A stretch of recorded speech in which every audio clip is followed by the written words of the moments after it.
All right. Thank you, everybody, for being here. And I think we have representation that I can see so far from Massachusetts, Pennsylvania, Michigan. Any other states here that I didn't catch yet? So welcome to everybody, and I hope you enjoy this program from Jewish Climate Action Network. We'll put some things in the chat so you can pick up my email. Please be in touch. This is one of our 3 cycling decarbonizing workshops. So these 3 workshops are shown here, and I'll just run through them very quickly. You're here for this one, how to run a decarbonizers program for your congregants. That's for your congregants' households. The other 2 are for your synagogue facility. This is benchmarking, calculating your carbon footprint. So that may or may not be you, maybe somebody else within your congregation who's interested in that or who can follow up on that. And then the 3rd one is establishing a climate plan that can be 6 or 7 years now, how to get to net zero or close to it in 6 or 7 years. Again, that 3rd one is also for the synagogue facility. So that's our cycle of 3, catch them all. Better yet, have a team of people so that somebody, at least from your team, has attended each of those 3. We are an all-volunteer organization. If you can make a donation, that'd be much, much, much appreciated. Thank you so much. And actually, that's yet another thing to put in the chat. If you don't mind, Thea, doing that. I didn't include that. Okay. So this is about decarbonizers. Well, who is a decarbonizer? That is somebody who has already done one or more of these 3 things. By the way, if you can't see the slides, just yell out, but we're up to a slide that says, who's a decarbonizer? Okay, everybody on board? Okay, so that's PV for photovoltaics, that's solar, typically on a household roof. EV for electric vehicles, that's leasing or either way driving, leasing or owning, and heat pump heating. And if you're, let's see, everybody's here in a heating dominated portion of the country. So it's heat pump heating. And if you're in the warmer parts of the country, we'd be talking about high efficiency heat pump cooling. So heat pumps do both. And these days they do both efficiently. Anyway, are you, the people here on this call, are folks, any of the folks here, a decarbonizer? Just show of hands, and I can't see everybody's hands. Is anybody, keep your hand up. Janet is, Heidi is. Okay. 1 out of 3. No, Yael. And Yael, thank you. So that's 3 or 4 people who are already decarbonizers. And keep your hands up. How many people know somebody in your congregation who is a decarbonizer, even if it's yourself? Okay, good, good, and good. So that's the whole point of this program, as you'll see. The decarbonizers amongst you. These are your congregants. And why do you care about them? Because you would like them to be, well, you care about them anyway, right? Because you're good people, but also because you would like them to be decarbonizing, please, sooner better. So there are 2, we can break the world of approaches to people into 2 categories. There are top-down approaches, and anybody want to shout out what a top-down approach might be? What might a top-down educational approach be? That would be the rabbi. A rabbi from on high, as we say. What else? What's another example? Congress. Say again? Congress, he said. Big Congress. Congress. Congress might say, go forth and do. Yeah. We have respect in our legislators. We might consider that top down. So virtually all the things we think of as educational tend to be top down approaches. You can get expertise from experts, from books, from articles, from podcasts. These days, you could attend 3 podcasts a day on any one of these subjects. and at least 2 of them would be very good. So there's no end to good top-down approaches. This one that we're talking about is not. This is a peer-to-peer approach. So if you think of top-down from on high one way or another, this is peer-to-peer across side to side. And you'll see what that's all about. And how to do it, and you already have the clue, you know some people who've already decarbonized. And this is your typical bell-shaped curve of adoption of anything that becomes pervasive in society. Starts with a few people on the left, and then early adopters, then the early majority, and eventually everybody gets there, but some get there last. Okay, and that's just the nature of change, Eventually, everyone will decarbonize. And how do we know that? Because faith, right? We are a faith-based community. We could have a whole discussion about that, and it would be wicked cool to do that. But we're moving on. So until we get it done, or most of the way done, we don't know the time scale. We don't know how long it'll be till we get to this midpoint. We need it to be in the next 6.5 years.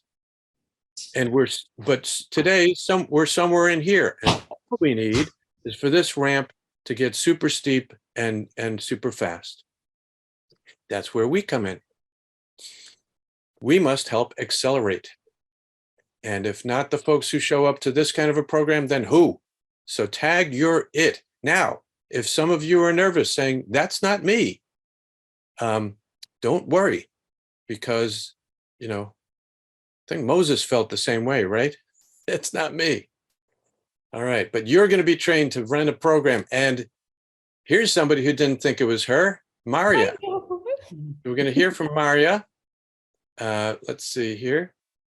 Share the screen. And it's going to take, she gave a little testimonial from having done this. Can everybody see her on the screen? Yep. My name is Maria Axner. I'm a member of Temple B'nai B'rith in Somerville, Massachusetts. I organized and led a decarbonizing webinar program for the members of my synagogue about 2 months ago. I had attended Fred Davis's program about this, the same one that you're attending this afternoon. I followed his plan on how to organize it and present it, and I was delighted and somewhat surprised at how well it went. The idea was that 3 congregants talk about their experiences with transitioning away from fossil fuel. 1 from gas to heat pumps, 1 from the electric grid to solar, and 1 from a combustion engine car to an EV. At first, I wasn't sure if it would have been a better way to start to have experts on these topics speak about heat pumps, solar, and EVs. But I followed Fred's advice about hearing from peers first. The members loved hearing about each other's experiences in transitioning away from fossil fuels. There was a lot of animated discussion, questions, and some laughter. In preparing for the webinar, the idea was to interview many people who had transitioned to solar, heat pumps, and EVs in my synagogue, and see who in each category would make a good speaker. I thought that would be so much work, but I got other people in my synagogue to help me with that. So it wasn't so much work. And it was fun to work with others on it. As I said before, people really enjoyed the evening, and I think it encouraged some people to move ahead with their plans to decarbonize. I know it helped me. Thanks so much. Okay, so now all I got to do is stop the. There we go. Okay, cool. All right, we're back. Everybody heard Maria? Yes? Okay, good. So it's multimedia day today.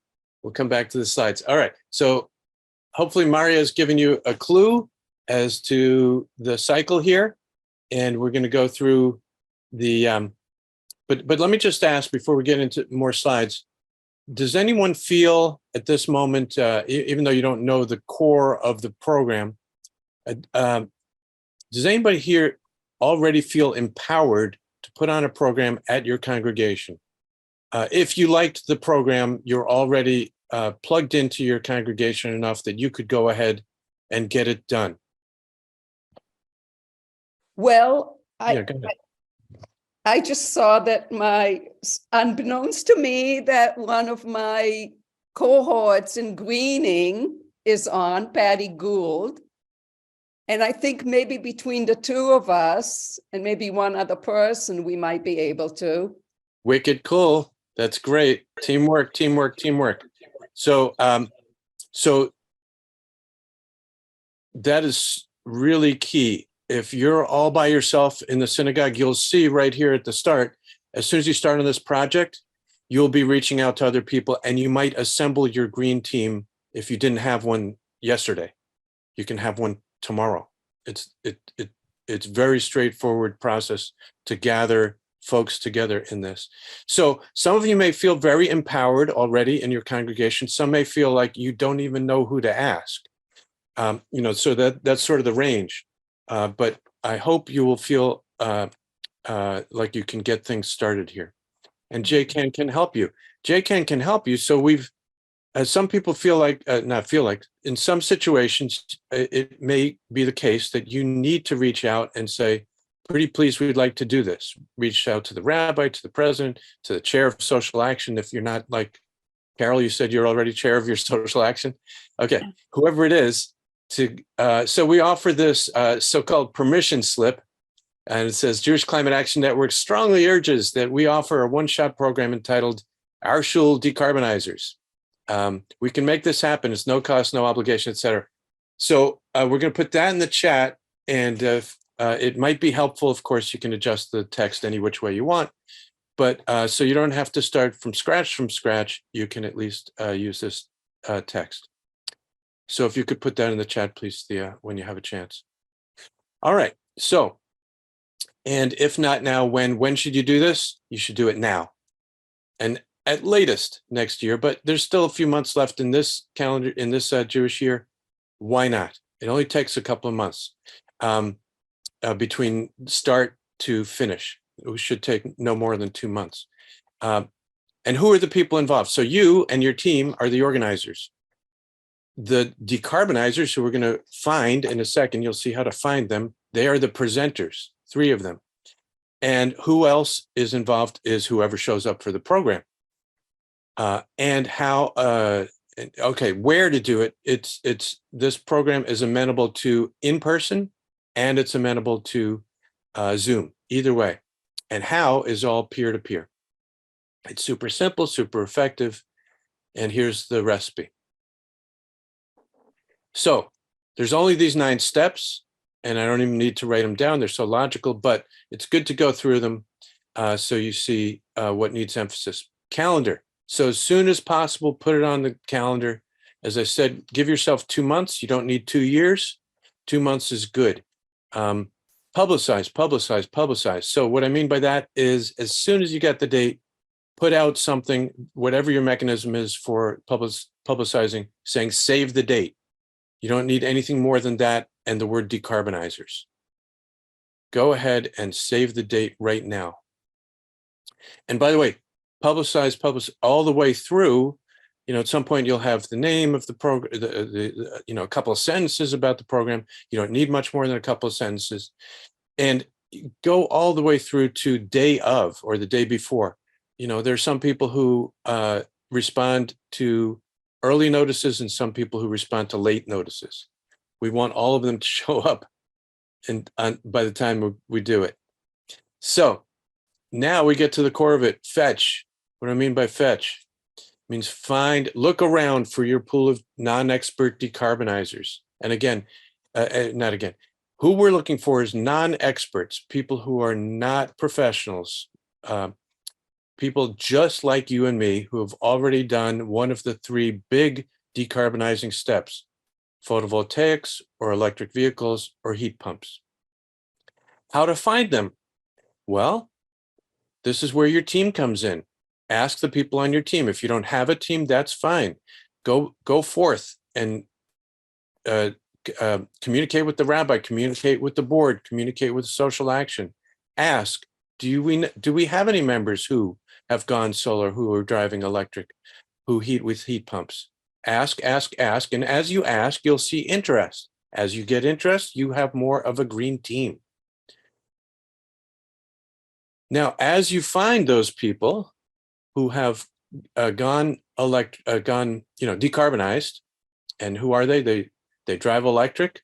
That's just to give you the graphic view of what we're looking for. Someone who drives electric, someone who heats with heat pump, and I'll come back to this in a second, and someone who has photovoltaics. You want one person from each of those. Now, one person might have done all 2 or 3 of them. That's fine, but you want to select one person to represent, one household to represent each of those 3 technologies.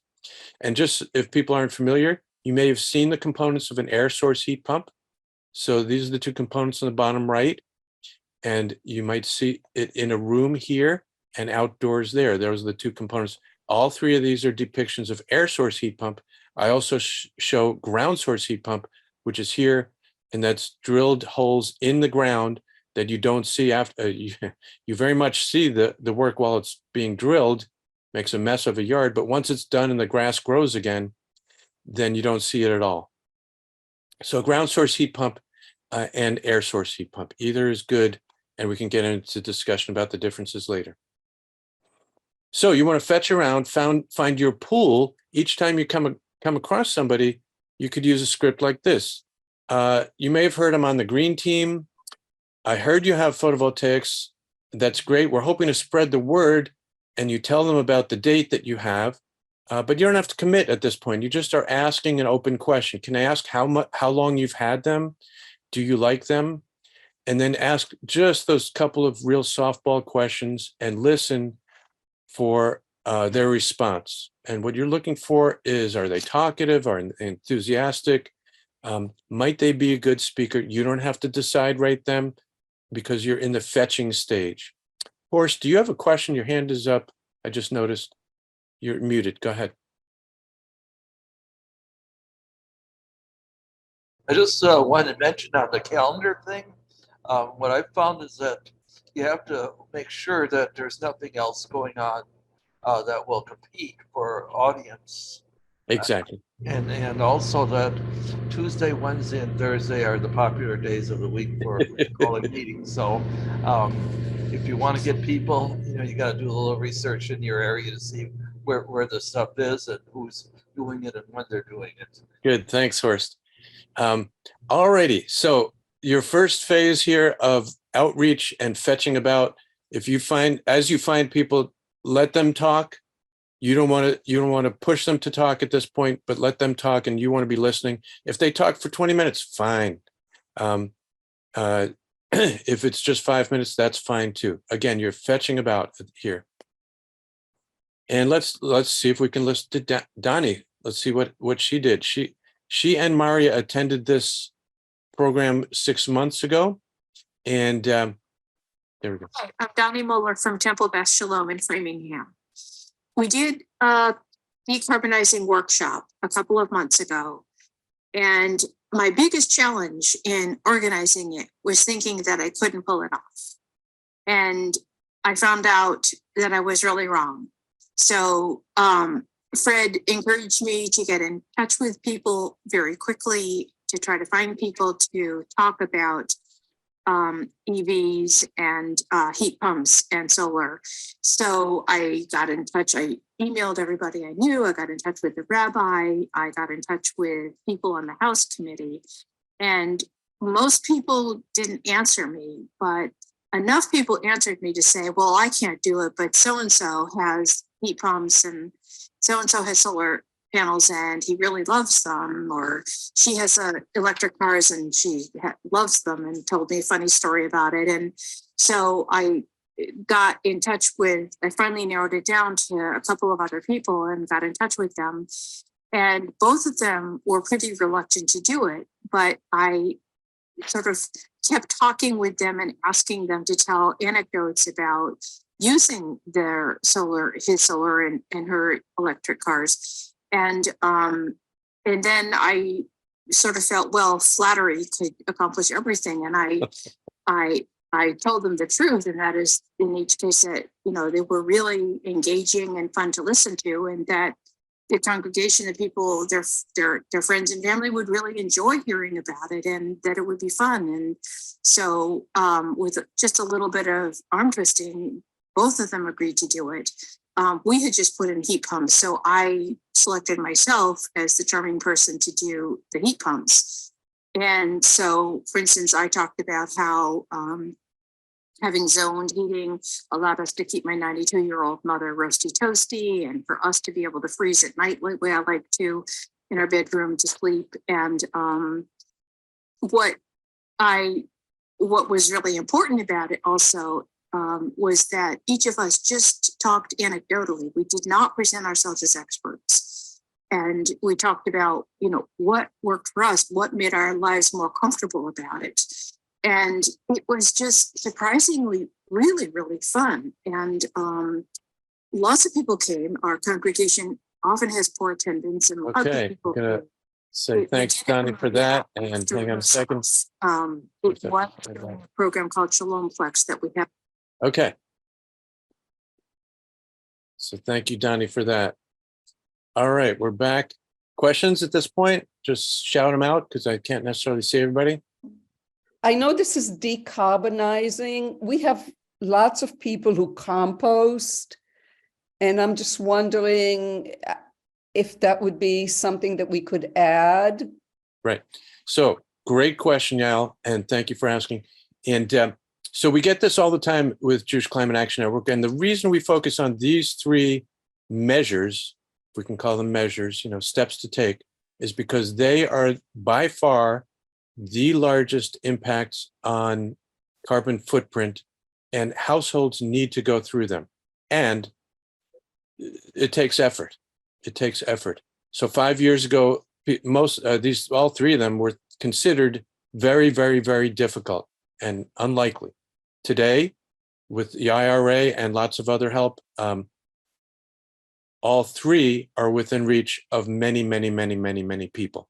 So this is a huge educational opportunity we have, and motivational opportunity. Now, composting, water conservation, LED lighting, there's a zillion other really, really good things to be done, and gardening. And JCAN is supportive of all these things, but we emphasize these three measures because they need the emphasis, and this is what needs to be done.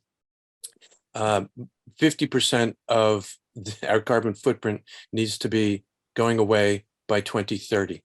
And all the others pale in comparison, just numerically, in terms of carbon impact. Okay, sorry, that's I Can don't I mean just that. say something? If we do have some composting webinars that we've had in the past. We do, and it's all So- good. It's all good. So if you want a recording, just put your email in the chat, and Thanks. I'm the outreach coordinator, and I can send you a recording of a Thanks. composting webinar. Okay. Good. All right. So, but we want, and obviously this format that I'm going through here can work for anything, obviously, but we want to emphasize it for these three measures because these three need to be normalized. So ask yourself, how normalized is composting? Sure, people who still don't compost, but they've heard about it for years and years and years. For these three, electric vehicles and heat pumps and solar, a lot fewer people consider it normal, but it is normal. All these are established, established industries. These are proven technologies, but a lot of people don't realize that. Okay, so now we've fetched about, we've found a pool, and now here's the emphasis. You are the producer of this program, or you and your team. So be discriminating. If you have three potential speakers on photovoltaics, you get to pick. It sounds unfair. It sounds unfair. And we usually don't go about our lives, especially if we're working in the synagogue this way, but it's okay. It's okay. You want all three people to show up, but you can pick one of them for this program. And you can say, next time we do this, maybe we'll, but please be there. The other two, please be there for the questions and answers. And that is critical because one approach will appeal to one person, a different approach will appeal to another. Anyway, you're the producer, you use your palate, your tastes as to who was personable, who was popular, who was relatable, who was entertaining, whose stories will be interesting to people. A diverse, you want young and old, male and female, whatever else is diverse in your community. If you can, mix it up any which way. Again, you're the producer. You want this program to be good. Now, everything they told you doesn't have to be part of the program. As you see, you're not just discriminating as to who to speak, you're going to discriminate as to what they're saying. So you have already listened to them. And here's your next round of, you want to be listening now again for their stories. So go back to each of their, now your three, and continue to interview, but keep throwing just softball questions. And everybody knows what that softball question means. Easy questions. What was your motivation? Did you have any issues? How does the rest of the family like it? Easy questions. No matter what you ask, people will come forth with whatever's on their mind. And that's fine. And you want to be listening. And, you know, between your 2 times of interviewing each person, you might be listening to them for 40 minutes. Whatever happens, take notes. Take notes. You don't have to do it in real time, but as soon as you're done with the conversation, write things down because you might not remember. And what are you taking note of? You're taking note of what was really interesting to you. What stood out to you? What was entertaining for you? Because that's what you want to come back to them and ask them to present. So you've listened to them for, I'm guessing, 40 minutes. You're going to ask them to narrow that down to 8. To 8. Now, not everybody's a professional speaker. As a matter of fact, the more Hamish, the more better. But you know what? Who knows what I mean by Hamish? Shout it out if you know what, if you want to venture what Hamish means. Personable, down to earth. Good. Personable, down to earth, and I call it homey. Homespun. Homespun, right. This is not professional TV we're doing here. This is our friends and neighbors and co-congregants. And if they seem too polished, not so good. All right. So anyway, so listen to their potentially 40 minutes, take notes. Next step, you're going to ask them to line up a date for a run through. It's a rehearsal, but don't call it a rehearsal. You don't intimidate. Call it a run through, and it can be very loose. And what you're doing there is when all 3 people show up, you say, okay, first you, then you, then you. And what I'd like you to talk about is, I loved your enthusiasm. It was wonderful how your enthusiasm came through when you said that, whatever it was. I loved you sharing that story about the kids. You know, I appreciate that you know so much about photovoltaics, but you can skip all that. We don't need the expert here. It'll come up in the Q&A. You know, you want to say to your potential speaker, if all that expertise that you've accumulated that's fantastic. It'll be helpful in the questions and answers, but people just want to hear about you, not the expert that you've become. Anyway, you also, can people see my cursor here? You want to eliminate overlap. So one person of your 3 might be really wonky, and you want them to limit the wonkiness, but you don't need the other 2 to be wonky at all. One might be all about the kids. The other 2 don't need to be. And overall, you want to accentuate, as I keep saying, accentuate what's interesting, entertaining, and relatable from your perspective. Again, you're the producer. Any questions so far? Now, as you're breaking the news to them that you only need them to talk for 8 minutes, that can be a huge relief for people. If they have this 40 minutes worth of stuff to talk about, you say, you know, let's just narrow it down to this, this, and this, and 8 minutes would be plenty. Also, if you can request of them 2 or 3 pictures, and I'll show you some examples of pictures. so again, that helps. And if they don't have pictures already, just take your phone and just take a snapshot of your roof, of your car, of your basement, whatever it is. Put the kids in the picture, even more better. All right. And then again, the program, each speaker 8 minutes. So the formula is 8 minutes each, 3 speakers, 24 minutes.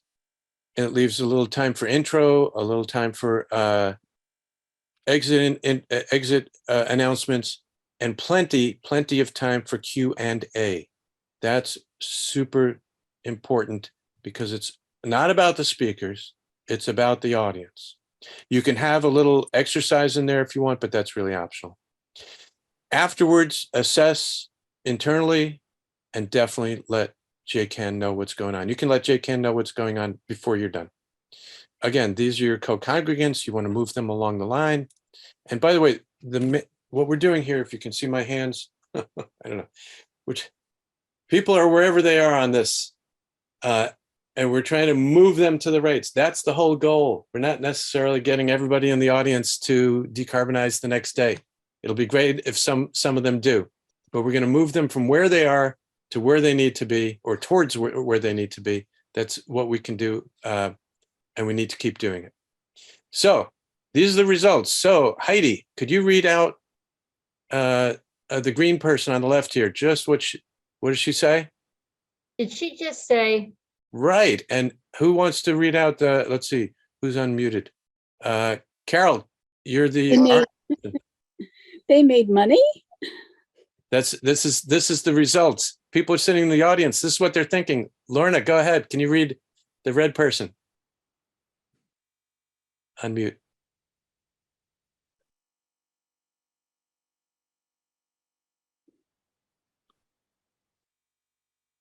I can't. Oh, here it is. Red. Yes. We can too. There you go. Good. And there's a couple more people there. We want them all. Phyllis, can you chime in? Looks easy enough. Good. Yal? Ours needs replacing anyway. These are the real responses. And the last 2 people who hasn't read yet, just shout it out if you haven't yet read yet. Eric, can you chime in? Horst? You have to unmute.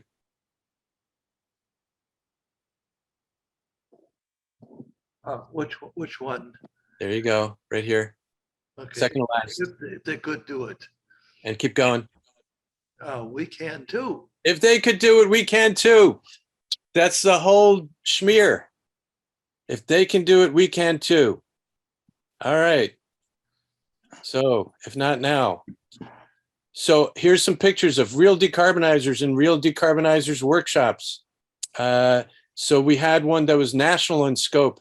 Here's Elisa in Pennsylvania, super enthused about her electric vehicle. She's an artist, by the way. There's her canvases in the back. And here's her vehicle. And there's a very exciting view of her dashboard, and even more interesting view of who's driving the car. All right, so you get the idea here. Make the program interesting. Mark here in Georgia wanted to share about his photovoltaics, and he has great pictures of them getting put up on the roof. There's the finished view. And look, now just think about what happened to your brain as soon as you see this slide. It changes, the brain changes. You can't really be in the mode of appreciating this and appreciating this without a change of brain. So think about, be cautious about how much facts and figures go into the program. I think this was his only one, but still it can, it's not bad. It's all good, but it can, sort of disrupt the flow. And here's Irene in Massachusetts talking about heat pumps. How exciting is that? And, ugly equipment in the basement before. I forget if she had a before and after slide, but it was weird and ugly looking before and is weird and ugly looking afterwards. And, but so what? That's the way it is. Oh, and here's one from a few years ago. This is a brotherhood program And with the emphasis I want to put here is Harvey. So in this program, Harvey had just turned 90 and he was the photovoltaic speaker. And when I say people come out of the program saying, if they can do it, we can do it. People are saying, we don't have to wait till we're 90. All right. So that's the end of the slides I want to take. Oh, and Thea, if you could put my email, please be in touch. And I'll stop with the slides and then we'll take a Q&A here. And Donnie is here. Donnie, we put half of your video on. Thank you so much. Anything else you want to chime in with? I didn't put the rest of the other half, but hopefully people are feeling more empowered because you've done it. Fred. Go ahead, Lorna. So we're thinking of doing this in our congregation. And what we were thinking about, and maybe it's too ambitious or too diffused, is to do kind of a TED Talk sort of approach for maybe we only do cover those 3 subjects like you suggested. And then we wanted to have a showcase where we have electric cars in our parking lot where people can go sit in them and look at them from the dealers. I don't know if dealers are going to be willing to do that. Certainly there are people in the congregation who have electric vehicles, including our rabbi, who could talk about that and have that to showcase. Cool. Maybe so Lorna, yeah. Can you remind, I don't know if we caught this before, your synagogue and where you are? I'm in Elkins Park, Pennsylvania, and the synagogue is Congregation Addis Jeshurun. It's right outside of Philly. It's a Philadelphia. First Right. ring. We have 2 people from Pennsylvania here today. Well, it's Great. a big state. Where are you from? It's a big state. Yes. Okay. So great ideas. Nothing wrong with any of it. As I said, there's a zillion approaches. Most of them are top down. So the kick the tires in the parking lot, always a good thing. I would say is from lots of experience from lots of communities have working on that. Mm-hmm. Think about it. If you go forth to the dealers, you know, on the one hand, we would think, hey, you've got potential customers here. So isn't that awesome? But in many cases, we have found that the dealers are plenty busy and may or may not see EVs in their marketplace as their next best or the exciting, as exciting a market as we know it to be. Anyway, you may or may not get cooperation from them, but what you definitely want to do in the theme of everything we're talking about here, peer-to-peer, is get all the congregants who've got the EV. Right. And Yeah. get them to bring their own. Yeah. Yeah. Right. You know, and the other thing we're thinking of doing is partnering with our environmental advisory council from our town to create this event so that we have a broader community-based, opportunity to showcase this stuff. Nice. So an overriding theme I would recommend for any of your organizing is keep it simple. Keep it simple and get it done. I mean, part of the reason you keep it simple so you get it done. Give yourself, as I said, 2 months. If some of the things take 6 months, then here's my thought. Do it now in 2 months. Do it again a year later. It can't hurt to do it every year. Right. You will get overlapping. And by the way, how many people have attended a JCAN workshop before? Right? So there's overlap is good. Overlap is good. And the more we do it, the more better we get at it. So keep it simple. And was somebody else going to say something? I'll say something. At Temple B'nai B'rith, we already did this program, as you know, from Maria, and I'm on the Climateers, as our group's called the Climateers.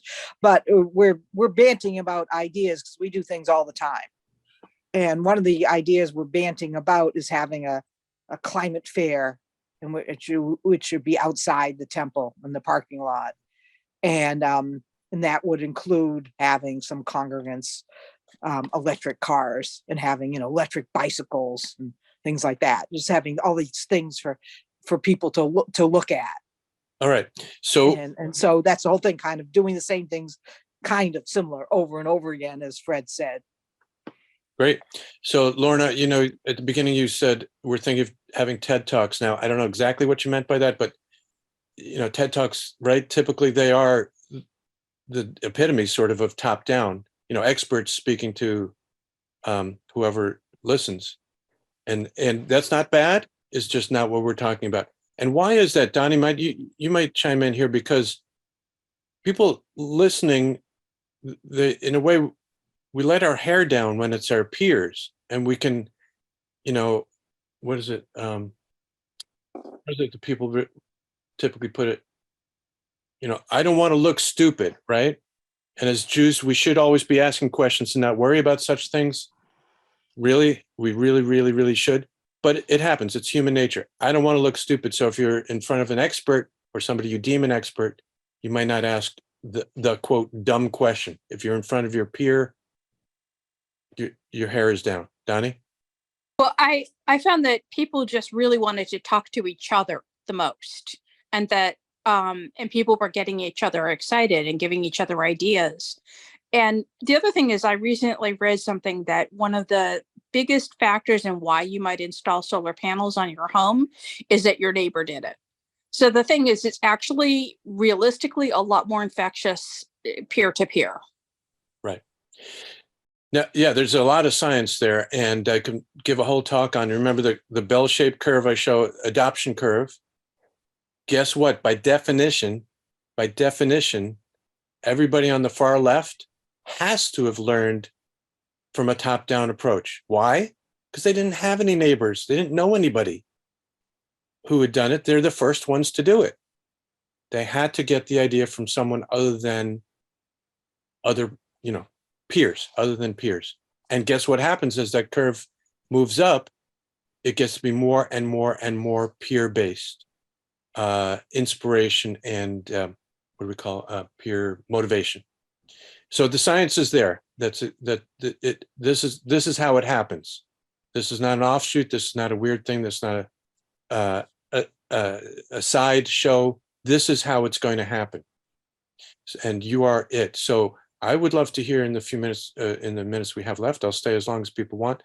But what questions you might have about what you need to do, what you might need in personal motivation, empowerment within your sphere, any questions like that? Because Janet here, and pointing up to the top right there, Janet here might be following up with folks here saying, what can JCAN do to help you?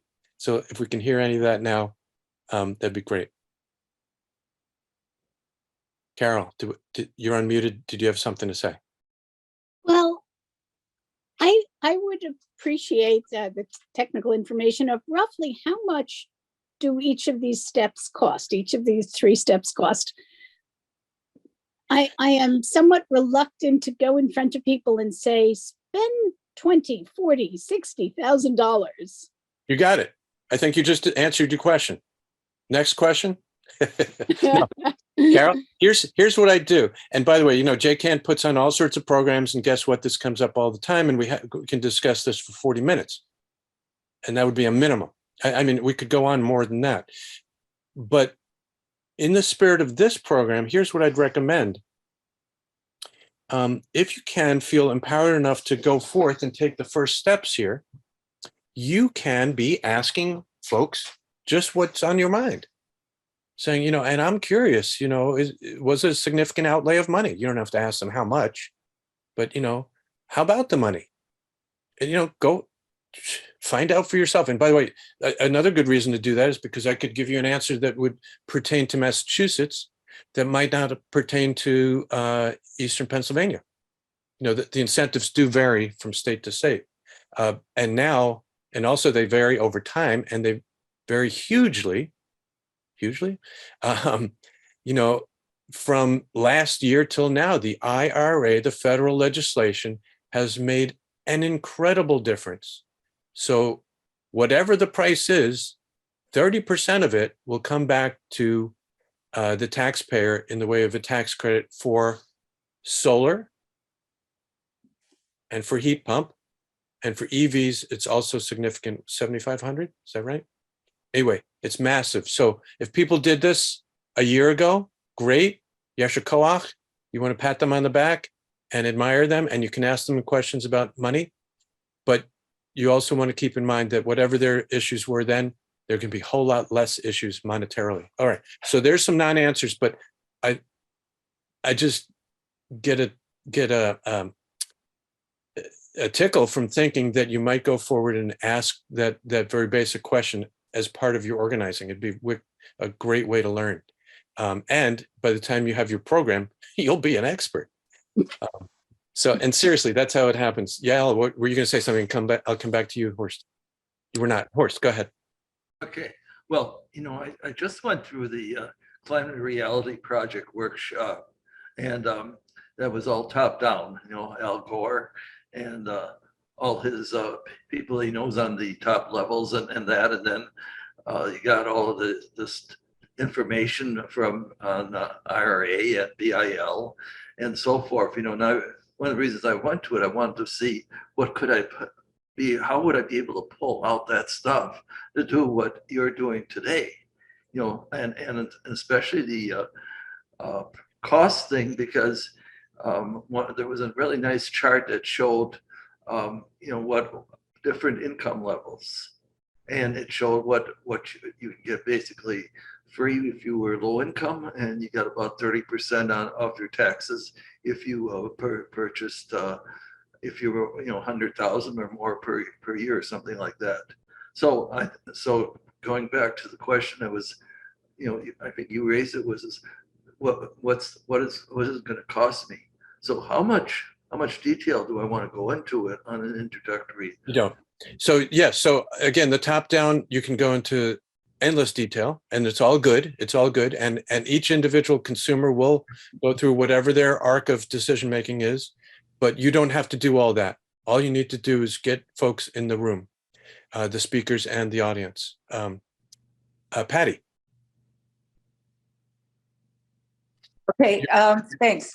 Yeah, so I'm wondering about having resources available, like written materials or links to different,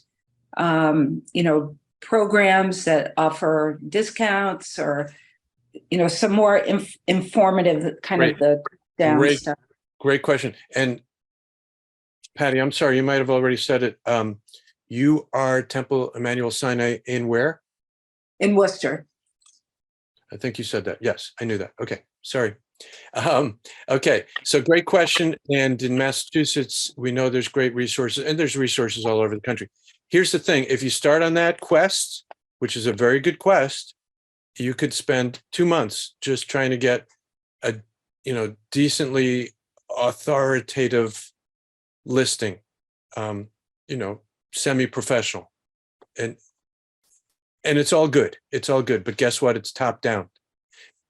So as I said, people left to themselves right today could go forth, whatever their resources are, their abilities are, they could find podcasts or it's all over the place, and it's all good.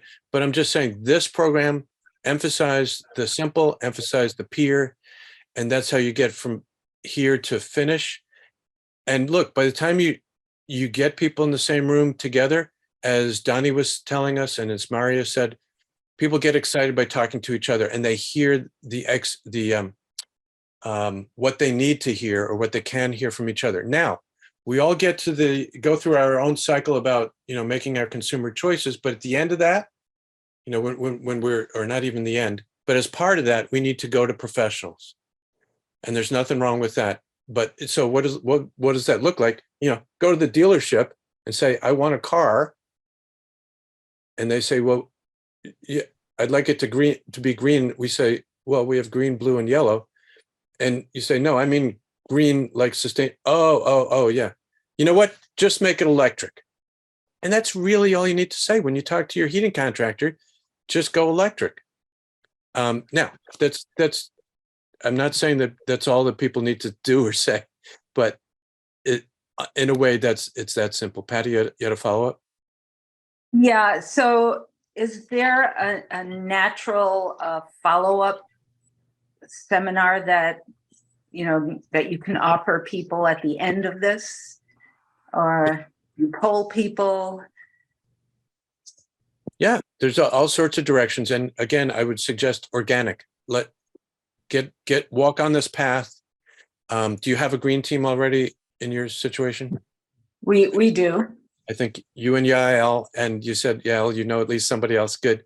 We have a So- third person. Yes. Great. It's on our green team. I would suggest, do it, walk on the path, get going, head for the date. And if along the way, and I would suggest that along the way, if you keep that in your mind, you have it on, the second item on the agenda every time the three of you get together. The first one is putting this program together. The second item is what's the follow-up program? And again, organic, it'll come out of it. There's no one best way to go. I do like the idea of tires, kicking tires in the parking lot, especially at this time, warm times of the year. Okay, and who has hands up? Somebody else has hands up. Heidi. I just wanted to know, I don't know how long you've been doing it, but do you know at all what kind of response you've been getting? If there have been a certain number of adopters or? Yes, it'd be great if we were scientific about it, but we're not at all. And Donnie, do you have Anecdotal. Yeah, anecdotal. Janet and Donnie have been in programs recently. Can you imagine a way of counting? You only did it a couple of months ago, but can you imagine in the next year tracking those people?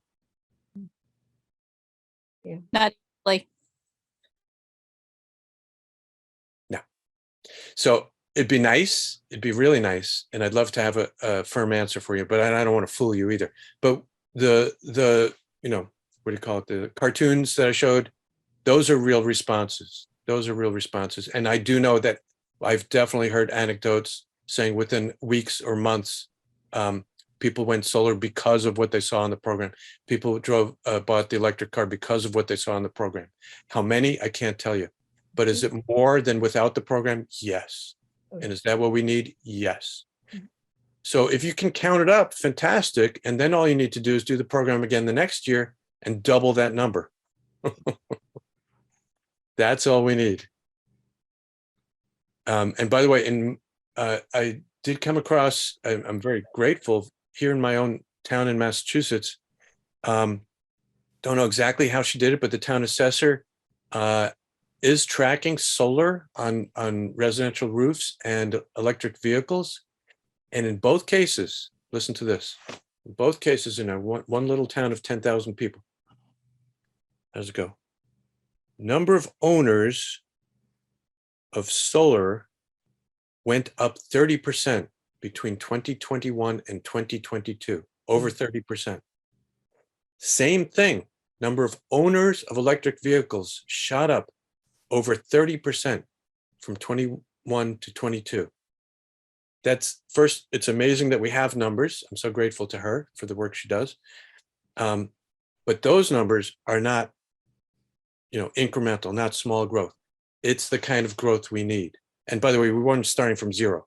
Nobody's starting from zero. You have decarbonizers in your community. You can go forth, find them, center them. They're the stars.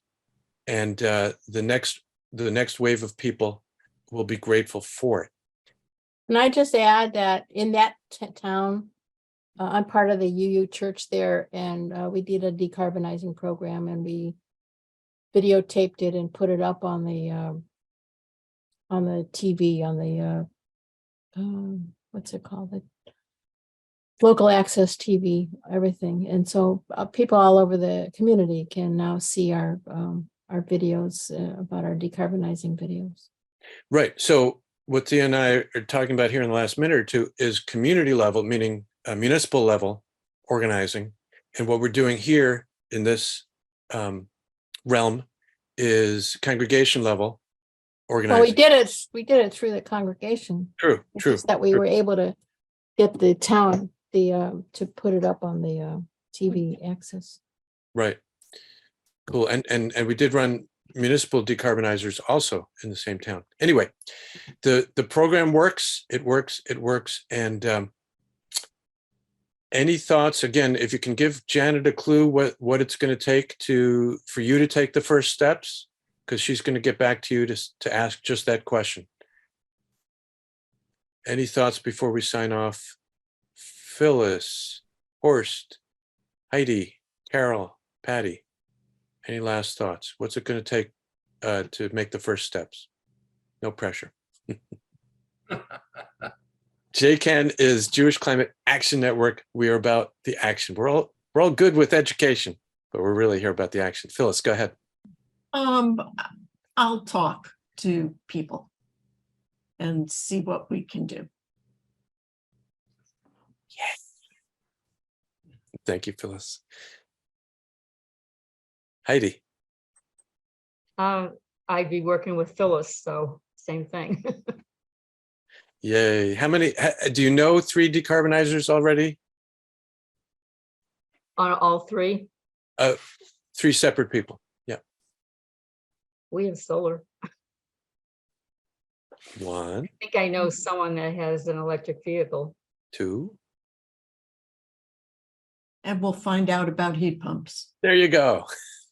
And in Burlington, Massachusetts, there are people with heat pumps. Good. And by the way, Burlington, your congregation is there. Are you also pulling from neighboring towns, from other towns? Yes. Or is it all Burlington? Yes. Okay. Good. And any last words, Carol, Patty, Horst? I can just say that we have our Justice Ministry Committee meeting in a couple of weeks, and I think I'll bring that up and see if I can, suss out people who might be willing to do it, and and actually find out who has what in terms of the new energy savers. Cool.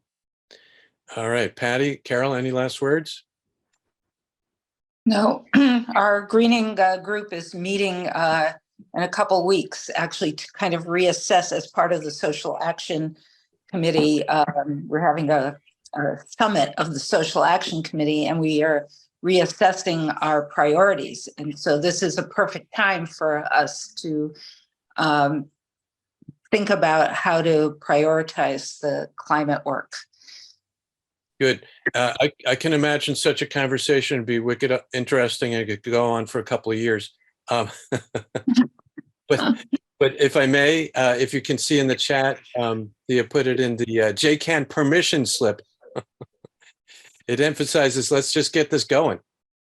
Put it on the let's get this on the calendar. Whatever other discussion we have is great, but let's put this on the calendar, please. JCAN says it's the single most important program we can do. And by the way, that can be debated, and I'm all for the debate too. Carol, any last thoughts? Fred, the answer. Carol, you're muted, Carol. Sorry, Horst. No, very well done. Something to think about, and I'll try to figure out at services tonight who are participating in one of those 3: the photoelectric, electric vehicle, and heat pump. Great. I will close the program. I'm going to stay online for conversation with whoever wants, but I'll just say thank you everybody for coming, and Shabbat Shalom, and may you go forth in your activism from strength to strength. Thank you. Thank you.